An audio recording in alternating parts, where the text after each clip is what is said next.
Olá pessoal, sejam muito bem-vindos a mais um Quero Ser Trader. No programa de hoje eu vou falar sobre estou começando, índice ou dólar?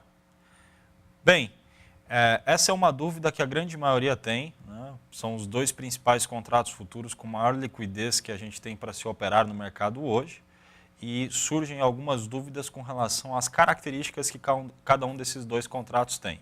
Antes de mais nada, eu vou compartilhar aqui a minha tela para vocês e fazer um convite aí, que é exatamente para que vocês possam se inscrever aqui no canal do YouTube. Então, vou compartilhar aqui com vocês.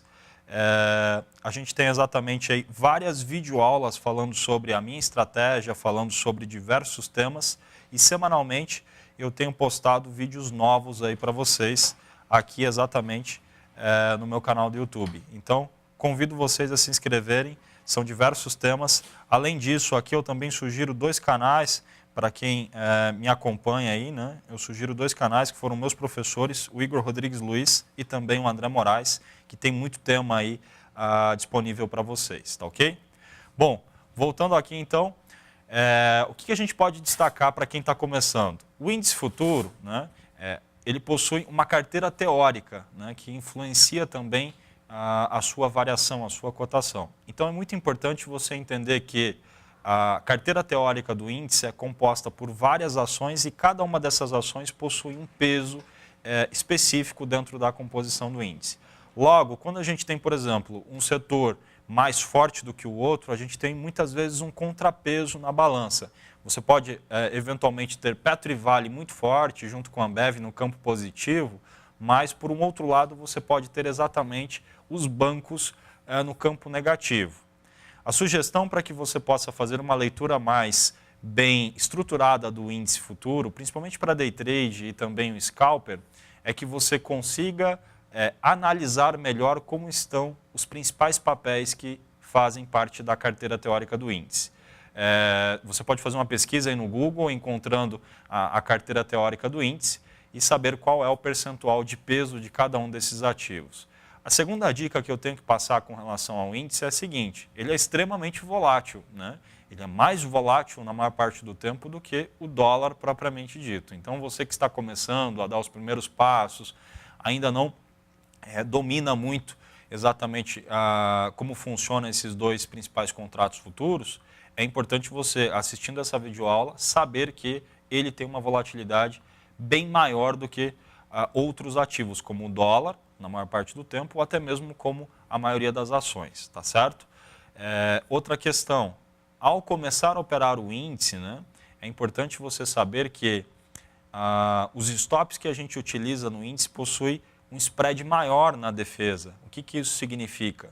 Que a gente coloca o disparo muitas vezes de um stop na compra a 75 mil pontos, por exemplo, só que a execução desse stop a gente deixa até o 900 no mínimo. Então perceba que tem uma diferença no mínimo aí de 100 pontos.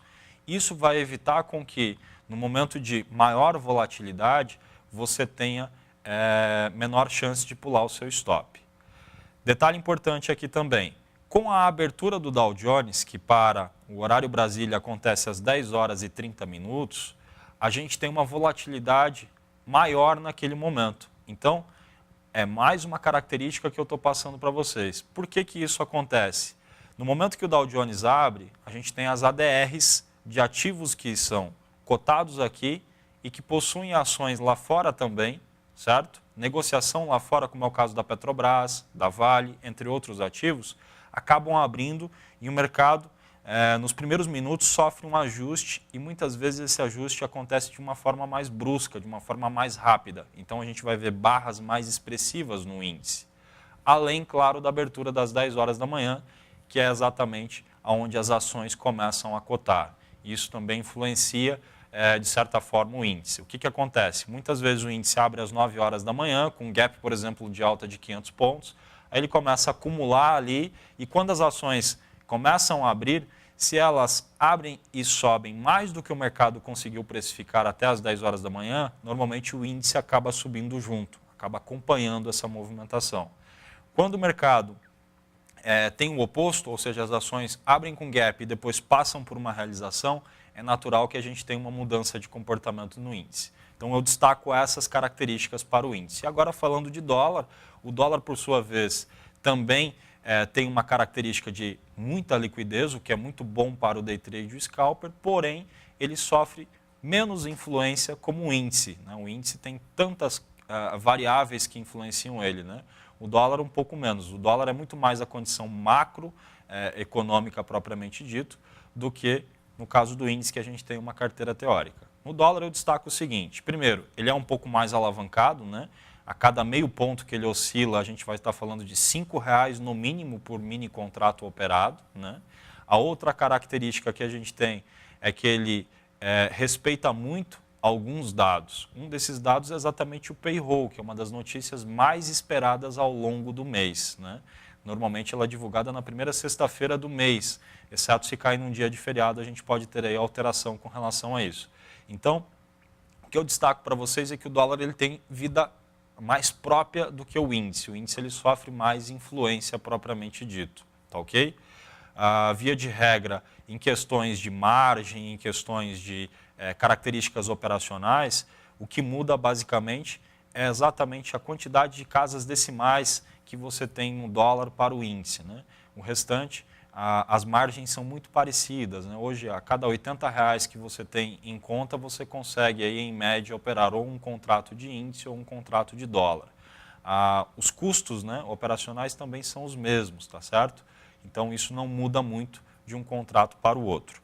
Então, os principais destaques são esses, basicamente. Aí você pode estar com uma dúvida. Kim, tomando como base os vídeos que você ensina lá no seu canal do YouTube, as videoaulas que você passei a acompanhar você também na sala, eu consigo aplicar a mesma estratégia que você aplica no índice e no dólar?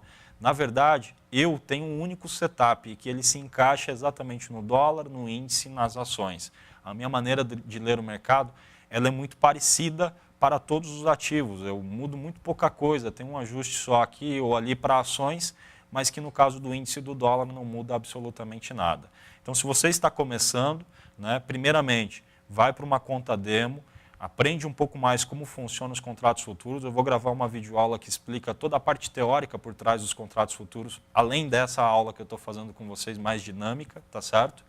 E depois que você começar a adquirir um pouco mais de consistência no simulador, na conta demo, aí você parte para a conta real, sabendo dessas características dos dois principais contratos. Uma das questões mais importantes que a gente tem é que essa volatilidade imprimida nesses dois contratos futuros nos permite, né, trabalhar um número maior de operações ao longo do dia. Isso significa o quê? Que nós temos mais oportunidades.